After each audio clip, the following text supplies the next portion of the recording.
Spiritual ஜோதிடம் TV நேயர்களுக்கு அடியேன் உங்கள் சிவயோகி சிவசக்திமான் சுவாமிகள் வணக்கத்தை தெரிவித்துக் கொள்கிறேன். இந்த பதிவில் குரு வக்ர கதி பலன்கள் தான். அதான் பயிற்சி சொல்லுவாங்க, வக்ரம் சொல்லுவாங்க. வக்ரம்னாலே பின்னோக்கி நகர்தல் தான்.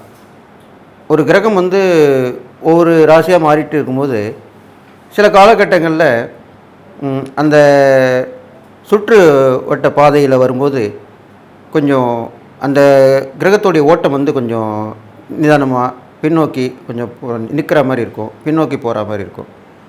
அந்த சுழற்சி சுழண்டே இருக்கும்போது சில காலதாமதங்கள். இப்போ இதுக்கு உதாரணம் சொன்னோம்னா, ஒரு ஓட்டப்பந்தயம் வைக்கிறோம், அதில் ஒரு 10 பேர் எடுத்தவுடனே ஓடுறாங்க. அப்போது முதல்ல ஓடினே இருப்பார். அதுக்கப்புறம் முதல்ல ஓடுறவர் கொஞ்சம் பின்னோக்கி போயிடுவார். அதுக்கப்புறம் பார்த்திங்கன்னா 3வது 4வது 5வது முன்னாடி வருவாங்க. கடைசியில் ஒருத்தர் ஜெயிச்சிருவார், வெற்றி கோட்டை கலந்துருவார். இது மாதிரி தான் இந்த நம்ம பூமியும் சரி, இந்த 9 கிரகங்களும் சரி, வானமண்டலத்தில் சுழற்சியில் தான் சுழண்டுன்னு இருக்குது. நாம் உட்பட பூமியும் சுழண்டு தான் இருக்குது. அந்த வகையில் தான் இந்த பின்னோக்கி நகர்தல். அப்படி முன்னாடி வந்தவங்க பின்னோடிக்கு போயிடுறாங்க இல்லையா, அந்த மாதிரி தான் இந்த ஓட்டப்பாதையில் அந்த மாதிரி ஒரு பின்னோக்கி நகர்தலை குறிக்குது. இதுதான் இது எல்லாருக்கும் புரிஞ்சுக்கணுன்றதுக்காக தான் இவ்வளோ விளக்கமாக சொல்கிறேன். அதனால் ஏற்படக்கூடிய பலன்களும் கொஞ்சம் மாறுபட தான் செய்யும். அதனால தான் இந்த மாதிரி பலன்கள் கொடுக்குறோம்.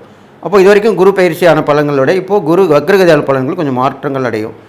இப்போது ரிஷபராசிலேருந்து குரு பயிற்சி பலன்கள் நடந்துட்டு வந்துட்டுருக்கு. இப்போ இந்த குரு வக்ரகதியில் அப்புறம் பார்க்கும்போது மேசராசியில் இருக்கிற பலன்கள் தான் நடக்கும். மேசராசியில் குரு இருக்குது, அதனுடைய பார்வை பிற ராசிகளான சிம்மம், துலாம், தனுசு, இந்த 3 பார்வையும் படுது. அதுக்குண்டான பலன்கள் தான் இப்போ பொது பலன்லாம் சொல்ல போகிறோம். இந்த வகையில் தான் இப்போ இந்த பொது பலன்கள் நடக்க போகுது. அந்த வகையில் பார்க்கும்போது இந்த பொது பலன்கள் பார்க்கும்போது மேஷராசியில் திருப்பி பின்னோக்கி வந்திருக்கிற அந்த குருவால் ஏற்கனவே பகை வீட்டில் தான் இருந்தார், சுக்கிரன் வீட்டில். இப்போது நட்பு வீட்டில் வந்திருக்கார். நட்பு வீட்டில் வரும்போது கண்டிப்பாக நல்லது தான் செய்வார். ஒருத்தருக்கு உதவி ஒத்தாசையாக இருப்பாங்க. அப்போது அந்த நட்புன்ற அந்த செவ்வாய், அங்காரகன் என்கிற செவ்வாய் வீட்டுக்கு வந்திருக்கனால இவர் வந்தவுடனே இந்த வக்ரகதி ஆனவுடனே விவசாயங்கள் நல்லா வளர்ச்சி அடையும். இந்த நிலச்சரிவுகள், வெள்ளம், அப்புறம் பூமி நடுக்கம், நிலநடுக்கம் சொல்கிறீங்களா, இதெல்லாமே கொஞ்சம் குறையறதுக்கு வாய்ப்பு இருக்குது. ஏனென்றால் அந்த குருவாகப்பட்டவர் அந்த பூமிகாரகன், அந்த மங்களகாரகன் கூட சொல்லலாம், அந்த செவ்வாயை பூமிகாரகனும் சொல்லலாம். அப்பேற்பட்டவருடைய ராசியில் அமர்றாரு. அப்போ சுபகிரகங்கள் அமரும்போது அந்த சீற்றங்கள், இயற்கை சீற்றங்கள் குறையும். இதுதான் உங்களுக்கு தெளிவாக நான் சொல்லக்கூடிய விஷயம். இயற்கை சீற்றங்கள் இப்போ அதிகமாக இருக்கு இல்லையா, அதெல்லாம் குறையக்கூடியது. குரு வக்ரகதி ஆகும்போது குறையும். அப்போ மக்களுக்கு நல்லது தான் நடக்கும். இந்த மாதிரி நல்லது நடக்க போகுது. நல்ல வாழ்க்கை கிடைக்கும், அரசாங்கத்தினுடைய ஆதரவு கிடைக்கும், அவருடைய அனுகூலங்கள் கிடைக்கும், புதுசாக தலுகை திட்டங்கள் கொடுப்பாங்க. அது மூலமாக மக்கள் மேன்மை வருவாங்க. சிம்மராசியை பார்க்குறதுனால எல்லாமே ஒரு வெற்றி மேல் வெற்றி கிடைக்கும். எல்லாருக்கும் மக்களுக்கு புது புது பொறுப்புகள், பதவிகள் எல்லாமே மக்களுக்கு கிடைச்சி அவங்களுடைய வாழ்க்கை நல்ல முன்னேற்றம் அடையும். பெரிய மனிதர்கள், அரசாங்கத்தார்கள், மேலதிகாரிகள், இப்படி இருக்கவங்களாம் நல்ல வாழ்க்கை சிறப்பாக இருக்கும். அவங்க மூலிமா மக்களுக்கு பயன்கள் கிடைக்கும். இது மாதிரிலாம் நடக்க போகுது. அடுத்ததாக பார்த்திங்கன்னா துளாராசி பார்க்கறனால நீதி, நேர்மை இதெல்லாம் நிலைநாட்டப்பட்டு வழக்குகள் சீக்கிரமாக முடிக்கப்படும். அதனுடைய முடிவு சுபமாக இருக்கும், நல்லாயிருக்கும், நியாயமான தீர்ப்பாக இருக்கும். இதெல்லாமே நடக்க போகுது இப்போ இந்த குரு வக்ரகதியில். அது இல்லாமல் தனுசு ராசியும் அவர் பார்க்கறனால ஒரே குறிக்கோளோடு இருக்கக்கூடிய விஷயங்கள் நடக்கும். நம்ம ஒரு நினச்சிருப்போம், அதையே நினச்சிக்கிட்டே இருந்தோம்னா கண்டிப்பாக நடந்துடும். அதுதான் அந்த குரு வக்ரகதியில் நடக்கும். அது இல்லாமல் குருவோடைய பார்வை கிடைக்கிறனால அந்த குருவோட வீடு தான் அந்த தனுசு வீடும். அப்போது குரு கடாட்சம் கண்டிப்பாக கிடைக்கும். அப்போது என்ன பண்ணணும்னு கேட்டிங்கன்னா, இந்த குரு வக்ரகதியில் எல்லாருமே அவங்கவுங்களுடைய குருமார்களை வழிபடலாம், நவகிரகத்தில் இருக்கிற குருவை வழிபடலாம், குரு தட்சிணாமூர்த்தியை வழிபடலாம், மகான்களுடைய தரிசனம் பெறலாம், ஜீவசமய தரிசனம் தேடி போய் பார்த்துட்டு வரலாம். இதெல்லாமே செய்யலாம். இதெல்லாம் செய்ய மக்களுக்கு இந்த பொதுவான பலன்கள் நன்மை தான் அளிக்கும், தீமை இருக்காது. குரு வக்ரகதியில் போனால் கூட நன்மை தான் செய்வார். அவர் சுபகிரமாக இருக்கனால நன்மை தான் செய்வார். அளவான மழை, அது இல்லாமல் நிலநடுக்கம் குறைஞ்சி, மண் சரிவுலாம் இப்போ இருக்குல்லையே அதெல்லாம் குறைஞ்சி, அது இல்லாமல் புயல் மழை எல்லாமே ஓரளவுக்கு குறைஞ்சி மக்கள் சுபிட்சமாக இருப்பாங்க. தங்கம் விலை கண்டிப்பாக இறக்கமும் இப்போ இறங்கி வந்திருக்கு. இருந்தாப்புல நான் சொன்ன முன்னாடியே நான் சொல்லியிருக்கேன், அந்த மாதிரி காலகட்டங்களில் இப்போது இறங்கக்கூடிய நேரமும் இப்போ வந்திருக்கு. குரு வக்ரம் பெற்றிருக்கும்போது தங்கம் விலை கண்டிப்பாக இறங்கும். ஏன்னா குரு தான் பொன்னவன், பொன் தங்கத்துக்குரிய கிரகம் வந்து அந்த குரு தான். அப்போ அந்த குரு வக்ரகதி பெற்றிருக்கும்போது கண்டிப்பாக தங்கம் விலை குறையும். இதை நீங்கள் பயன்படுத்தி மக்கள் எல்லோரும் அதை வாங்கி பயனிட மாதிரி கேட்டுக்கிட்டு இந்த பொதுவான பலன்கள் சொல்லியிருக்கேன். இனிமேல் நம்ம 12 ராசிக்கு உண்டான பலன்கள் சொல்ல போகிறோன்னு சொல்லி இப்போ நான் என்னுடைய குருநாதரை வணங்குகிறேன். ஓம் குருப்யோ நம. நற்பவி நற்பவி நற்பவி. ஓம் காஞ்சி வாசாய வித்மகி சாந்தரூபாய தீமகி தன்னோ சந்திரேந்திர பிரசோதயாத். என்னோட ஆத்மாதின மகா காளி வணங்குகிறேன். ஓம் காளிகாசாய வித்மகி மசான வாசின்ன தீமகி தன்னோ அகோர பிரசோதயாத். வருகின்ற அக்டோபர் 15/10/2024 முதல் பிப்ரவரி 11/11/2/2025 வரை கிட்டத்தட்ட ஒரு 118 நாட்கள் இது குரு வக்ரகதி காலம். அதன்படி நீங்கள் அந்த காலகட்டங்களிலே எப்படி நடந்து கொள்ள வேண்டும், எவ்வாறு இருக்க வேண்டும், அந்த குரு வக்ரகதி குருடைய பலன்கள் என்ன, அதுக்குண்டான இறை பரிகாரங்கள், தான தர்மங்கள் இதெல்லாமே எப்படி செஞ்சு நம்ம அந்த காலகட்டம் கடந்து வரணும் இப்படிலாம் சொல்ல போகிறேன் நான் உங்களுக்கு. அதனால் நீங்கள் அதனுடைய பயனை பெற்று அதை கேட்டு கவனமாக கேட்டு நான் சொல்லக்கூடிய விஷயங்கள்லாம் கவனித்து நடந்து வந்தீங்கன்னா கண்டிப்பாக நல்லது நடக்கும். அது இல்லாமல் இந்த பொண்ணுன்ற குரு பகவான் வந்து தங்கத்துக்கு அதிபதி சொல்லப்பட்டிருக்கு, தனகாரகன்னு சொல்லப்படுறான். தனகாரன்ற போது நல்ல ஒரு கொடுக்கல் வாங்கல் சீராகும், பணப்பழக்கம் எல்லார்கிட்டையுமே இருக்கும். தங்கம் வந்து விலை இறங்கி அது வாங்கக்கூடிய சூழ்நிலையும் அமையும். ஏனென்றால் இப்போது இருக்கிற ஏற்றங்கள் வந்து இனிமேல் குறைஞ்சிரும். குரு வக்ரகதி வரும்போது கண்டிப்பாக தங்கம் விலை குறையத்தான் ஆரம்பிக்கும். அதன்படி தங்கம் விலை குறைந்து மக்களுக்கு மகிழ்ச்சி ஏற்படும், சுபகாரியங்கள்லாம் நிறைய நடக்கும். இப்போ தங்கம் விலை குறைஞ்சினாலே எல்லாருமே வாங்க ஆரம்பிச்சிடுவாங்க இல்லையா? அப்போது சுபகாரியங்கள் நிறைய கூடும். திருமணங்கள், சீமந்த சடங்குகள், இது மாதிரி பிறந்த நாள் விழாக்கள், இது மாதிரிலாம் கண்டிப்பாக எல்லாமே சுபகாரியங்கள் எல்லாமே கண்டிப்பாக நடக்க போகுது. அப்போது குரு வக்ரகதி பெற்றிருக்கும் போது, ஏனென்றால் பழமையான அந்த ராசியிலே அவர் மேச ராசியிலே அமர்ந்திருக்கிற நோக்கத்தோடு இந்த சொல்லப்படுகிறது பலன். அப்போது கண்டிப்பாக உங்களுக்கு நன்மையான பலன்கள் தான் நடக்க போகுது. கெடுபலன்கள் கண்டிப்பாக குறைஞ்சிரும். மக்கள் வந்து மட்டன் மகிழ்ச்சி கொள்வாங்க. அரசாங்கங்களுடைய ஆதரவு கிடைக்கும். எல்லோருடைய ஆதரவும் கிடைச்சி எல்லாம் நல்லபடியாக இருப்பீங்க. குழந்தை செல்வங்கள் அதிகமாக இந்த காலகட்டத்தில் பிறந்து அறிவுள்ள குழந்தைகள் பிறக்கும். அது சொல்ல வேண்டிய விஷயம். அப்படிலாம் பிறந்து நல்ல வாழ்க்கை, அவர்களுடைய வாழ்க்கை முன்னேற்றங்கள் நல்லபடியாக இருக்கும். புத்திர பாக்கியங்கள் கண்டிப்பாக கிடைக்கும். இதெல்லாமே சொல்லப்பட்டிருக்கு. இது இல்லாமல் பொதுவான பலன்கள் இந்த வரிசையிலே பார்க்கும்போது இந்த குருவுடைய வக்ரகதி பலன்கள் கண்டிப்பாக எல்லோருக்கும் நல்லது தான் செய்ய போகுது. எல்லாருக்கும் எல்லாமே கிடைக்கக்கூடிய அமைப்பாக இந்த குரு வக்ரகதி பலன் கிடைக்க போகுதுன்னு சொல்லி நீங்கள் எல்லா நாளும் பெற்று வாழணும்னு சொல்லி வாழ்த்து இப்போ 12 ராசிக்கு உண்டான பலன்களை பார்க்கலாம். அன்பு நேயர்களே, 12 ராசிகளுக்கு உண்டான குரு வக்ரகதி பலன் தான் சொல்லிட்டு வரேன். அந்த வகையில் இப்போ கடைசி ராசியான மீனராசிக்காரங்க சொல்ல போகிறேன். மீனராசிக்காரங்களுக்கும் நல்ல விஷயம் தான் நடக்கும். ஏன்னா உங்கள் ராசி அதிபதி குரு தான். அப்போது அவர் கெட்டவர் இருந்தாலும் அவர் நல்லவர் தான்.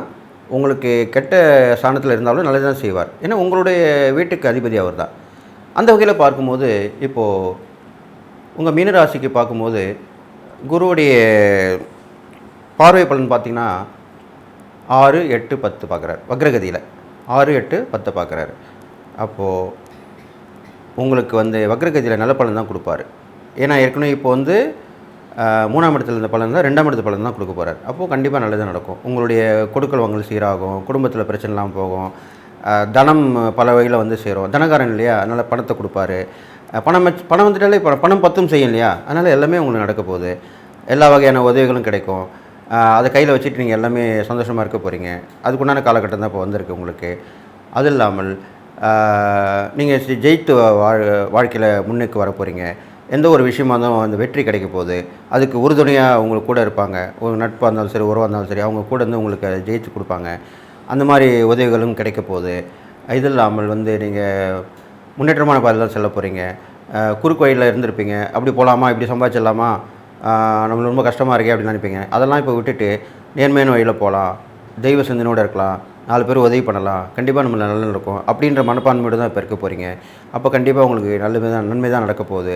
குருடைய பார்வை பலன் பார்க்கும்போது உங்களுக்கு 6, 8, 10 பார்க்குறாரு. அப்போ 6ஆம் இடத்து பலன் பார்க்கும்போது எல்லா வகையான ஏற்றங்கள் ஏற்படும். உத்தியோகம் இல்லாதவங்களுக்கு உத்தியோகம் கிடைக்கும். அது மூலிமா ஒரு பிடிப்பு வந்துடும், தைரியம் வந்துடும், தன்னம்பிக்கை வந்துடும். உத்தியோக உயர்வு கிடைக்கும், ஊதிய உயர்வு கிடைக்கும். இது இல்லாமல் உத்தியோகத்தில் கூட இருந்தவங்களாம் அவங்கள பிரச்சனை பண்ணிக்கிட்டே இருந்திருப்பாங்க. அவர் சரியில்லை இவர் சரியில்லை அப்படின்னு சொல்லி எப்போ பார்த்தாலும் கம்ப்ளைண்ட் பண்ணினே இருப்பாங்க. அதெல்லாம் இப்போ நீங்கிடும். அவங்களே உங்களை பாராட்டுவாங்க. அவங்களுக்கு மேலதிகாரிகிட்ட சொல்லி உங்களுக்கு உண்மை நல்ல உதவிகளை வாங்கி கொடுப்பாங்க. இது மாதிரிலாம் நடக்க போகுது. அதுவும் இல்லாமல் கேட்டதில் கடன்லாம் கிடைக்க போகுது. பேங்க் லோன் போட்டிருப்பேன், அப்ளை பண்ணியிருப்பீங்க. 1008 ஃபார்மாலிட்டிஸ் சொல்லியிருப்பாங்க. ஐயோ அப்படி இப்படின்னுவாங்க. 15 நாள் ஆகும், 30 நாள் ஆகும் இப்படிலாம் சொல்லுவாங்க. ஆனால் இப்போ உள்ள காலகட்டம் பார்த்திங்கன்னா இந்த பீரியட் ஆரம்பித்த உடனே ஈஸியாக சீக்கிரத்தில் முடிஞ்சிடும். அதுதான் விஷயம். உங்களுக்கே ஆச்சரியமாக இருக்கும். எப்போ இதுன்னு நினைப்பீங்க. ஏனென்றால் அது மாதிரி அந்த சட்டத்திட்டங்கள் மாறும். அதுக்குண்டான முன்னாடி ஒருத்தர் சொல்லியிருப்பார் தெரியாதவர், இப்போ தெரிஞ்ச ஒரு விஷயம் உள்ளவர் வந்திருப்பார். அவர் நான் உடனே வாங்கி கொடுக்குறேன்னுவார். இப்படி தான் நடக்கும். இதுதான் உண்மையான விஷயம். இதெல்லாம் அனுபவங்கள் தான் சொல்ல முடியும், இல்லைன்னா சொல்ல முடியாது. அதனால தான் நான் சொல்லிட்டு வரேன் எல்லாருக்கும். அனுபவப்பட்டு ஆராய்ச்சி பண்ணி தான் ஒவ்வொரு விஷயத்துலையும் சொல்லிட்டு வரேன். இது பொது பலன் தான் எல்லாருக்கும் நான் சொல்லிட்டு வரேன். இது வந்து சுயஜாதகத்தை பற்றி கிடையாது. அதனால் சுயஜாதகம் பார்க்குறவங்களாம் என்னுடைய வாட்ஸ்அப் நம்பரில் வந்து நீங்கள் ஜாதகத்தை பார்த்துக்கிட்டிங்கன்னா அப்போ தான் அது பலன் அதிகமாக கண்டிப்பாக கிடைக்கும். இதுலேயும் கண்டிப்பாக நிறைய பேருக்கு நல்லது நடந்திருக்கு சொல்லிட்டு தான் இருக்காங்க. அதனால் அப்படி நடக்காதவங்க நான் சொன்ன இறை பரிகாரங்களை பண்ணுங்கள். அப்படி டவுட்டாக இருந்தால் எனக்கு ஃபோன் பண்ணி கேளுங்க. அப்போ நான் கண்டிப்பாக சொல்லுவேன். இந்த சேனலை வந்து சப்ஸ்கிரைப் பண்ணுங்கள், லைக் பண்ணுங்கள், ஸ்கிப் பண்ணாமல் பாருங்கள், கடைசி வரைக்கும் பாருங்கள் இந்த சேனலை. அப்போ தான் உங்களுக்கு நல்ல விஷயம் நடக்கும். அதனால் வந்து இவ்வளோ பொறுமையாக அமைதியாக நான் சொல்லும்போது அதை கேட்டு கவனமாக பண்ணுறது தான் உங்களுக்கு நல்லதுன்னு சொல்லிவிட்டு அடுத்தது பார்த்திங்கன்னா மீனராசிக்காரங்களுக்கு நல்ல விஷயங்கள் நடக்க போகுது. உங்களுக்கு ஆயுள் பயம் இருந்ததுனாலும் போயிடும். இனிமேல் பயப்பட வேணாம். மருத்துவத்தால் குணமாயிடுவீங்க. நல்ல ஒரு டாக்டர் அமைவார். அந்த ட்ரீட்மெண்ட் நல்லபடியாக போகும். மருந்து மாத்திரை நல்லபடியாக வேறு மாதிரி எழுதி கொடுப்பாரு. அப்போ சரியாயிடும் உங்களுக்கு. இதுமாதிரி நடக்க போகுது. இது இல்லாமல் சுற்றுலாத்துறையில் வந்து நிறைய போயிட்டு வருவீங்க. ஆன்மீக சுற்றுலாவாக இருக்கலாம், கேளிக்கை சுற்றுலாவாக இருக்கலாம். ஜாலியாக சந்தோஷமாக இருப்பீங்க. குடும்பத்தோடு அடிக்கடி போயிட்டு வருவாங்க, ஃப்ரெண்ட்ஸோடு போயிட்டு வருவீங்க, குடும்பத்தோடும் போயிட்டு வருவீங்க, ஃப்ரெண்ட்ஷிப்போடும் போயிட்டு வருவீங்க. இது மாதிரி ரெண்டுமே நடக்கும். அப்போது நல்ல விஷயங்கள் தான் உங்களுக்கு அதிகமாக இருக்கும். எல்லாத்துலேயுமே ரெட்டிப்பு லாபம் தான் உங்களுக்கு அமைய போகுது. டபுளாக உங்களுக்கு கிடைக்கும் எல்லாமே. அப்போது அது ஒரு பெரிய சந்தோஷத்தை உங்களுக்கு கொடுக்கும். அப்போது நீங்கள் சொல்லக்கூடிய ஐடியாலாம் இப்போ வந்து நல்ல மற்றவங்களுக்கு யூஸ்ஃபுல்லாக இருக்கும். அதனாலேயே உங்களுக்கு வருமானம் கூட வரதுக்கு வாய்ப்பு இருக்குது. நீங்கள் சொன்னீங்க நான் செஞ்சுட்டேன், இந்தாங்க நானே விரும்பி கொடுக்குறேன் அப்படின்னு சொல்லுவாங்க. இது மாதிரிலாம் நடக்கும். அப்போது அது மூலிமா சந்தோஷமாக இருப்பீங்க. பெரிய மனுஷனுடைய தொடர்பு கிடைக்கும். அதை பயன்படுத்திங்க. முருகர் வழிபாடு ரொம்ப உகந்தது உங்களுக்கு. பெரும்பாலும் கடற்கரையில் உள்ள முருகர் வழிபாடு பண்ணால் ரொம்ப விசேஷம். சிவன் வழிபாடும் உகந்தது சொல்லப்பட்டிருக்கு. குரு தட்சிணாமூர்த்தி வழிபாடும் சொல்லப்பட்டிருக்கு. இதெல்லாம் வழிபட்டு வாங்க. ஒரு குருவை வந்து நீங்கள் குருவாக ஏற்றுக்கிட்டு வியாழக்கிழமை தோறும் விரதம் இருந்து அந்த குருவை இஷ்ட தெய்வமாக ஏற்றுக்கிட்டு வழிபட்டு வாங்க. அப்போ கண்டிப்பாக நல்லது நடக்கும். மீன்களுக்கு வந்து உணவு போட்டுவாங்க உங்கள் ராசிக்காரங்க. கண்டிப்பாக அது நன்மையை பண்ணுக்கும். பெரும்பாலும் நீங்கள் மீன ராசியில் பிறந்தனால மீன்களை சாப்பிடாமல் இருக்க நல்லது. அது கொன்றால் பாவம் தின்றால் போச்சுன்னு சொல்லுவாங்க. அது உங்களுக்கு உகந்தது அல்ல. ஏனென்றால் உங்கள் ராசிக்குரிய மீன். அதனால் மீனை வந்து நீங்கள் சாப்பிடாமல் இருக்கிறது மேக்ஸிமம் சாப்பிடாமல் நல்லது. அந்த மீன்களுக்கு உயிர் கொடுக்கறது நல்லது.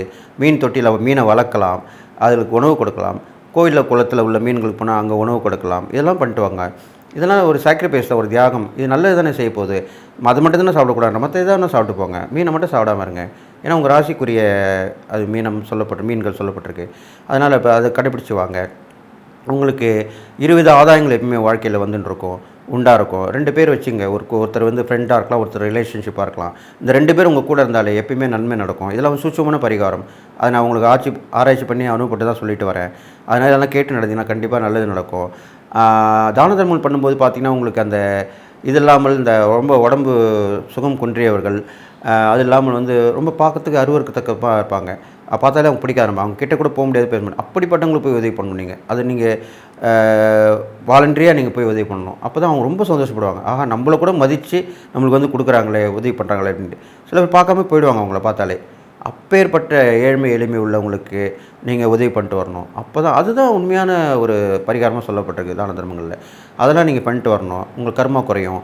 பெரும்பாலும் புற்று உள்ள இடத்துல, எறும்பு புற்று உள்ள இடத்துல நீங்கள் அதுக்கு உணவு கொடுத்துட்டு வரலாம். சர்க்கரை தூவி விடலாம். அரிசி மாவில் சர்க்கரை வெல்லம் கலந்து அதை தூவிட்டு வரலாம்.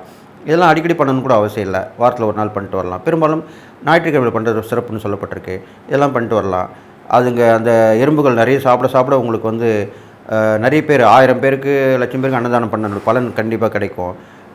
நிஜ வாழ்க்கையில் முடியாது. ஆனால் இப்படி பண்ணிட்டா அது நேருக்கு நேர் ஈக்குவலாக அமைஞ்சு அதனுடைய பலன் கண்டிப்பாக உங்களுக்கு வந்து சேரும். இது மாதிரிலாம் பண்ணலாம். இதெல்லாமே நீங்கள் யோசிச்சு நீங்கள் பண்ணிட்டு வாங்க.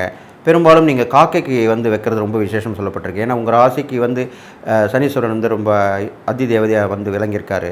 அதனால் அடிக்கடி காக்கைக்கு உணவு வைக்கிறது, அதுக்கு தண்ணி வைக்கிறது. உணவு மட்டும் இல்லை, நிறைய பேருக்கு என்ன பண்ணிடுறாங்க, வெறும் உணவு மட்டும் வைப்பாங்க.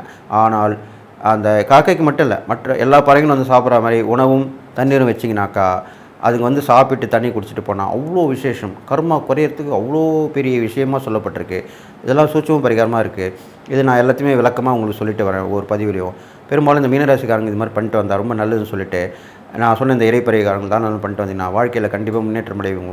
இந்த குரு வக்ரகதி பலன் கண்டிப்பாக தாண்டி வந்துடுவீங்க. உங்களுக்கு எல்லாமே தேடி வந்து கிடைக்க போகுது. இந்த குரு வக்ரகதி பலனில் குருவை வந்து வழிபாடு பண்ணிட்டு வாங்க. நான் சொன்ன இறை பரிகாரம் தான் நல்லா பண்ணிட்டு வாங்க. இது இல்லாமல் உங்கள் தாய் தந்தையர் கண்டிப்பாக தாய் தந்தையரை 2 பேரையும் 2 பேர் இருந்தால் 2 பேர், இல்லைனா ஒருத்தர் இருந்தால் ஒருத்தர் உயிரோடு இருந்தால் கூட ஒருத்தர், இல்லைனா போட்டோவில் இருப்பாங்க இருந்துட்டு அவங்கள வணங்கிட்டு வரலாம். எப்படி இருந்தாலும் பெற்றோரை வணங்கி வந்தால் மீனராசிக்காரர்களுக்கு மகத்துவமான பலன் கிடைக்கும் அப்படின்ற உண்மையை இந்த பதிவில் நான் சொல்கிறேன். பெற்றோர்களை வந்து மறக்காமல் அவங்கள வணங்கிட்டு வரணும், அவங்கள ஆசீர்வாதம் பெற்று வரணும்.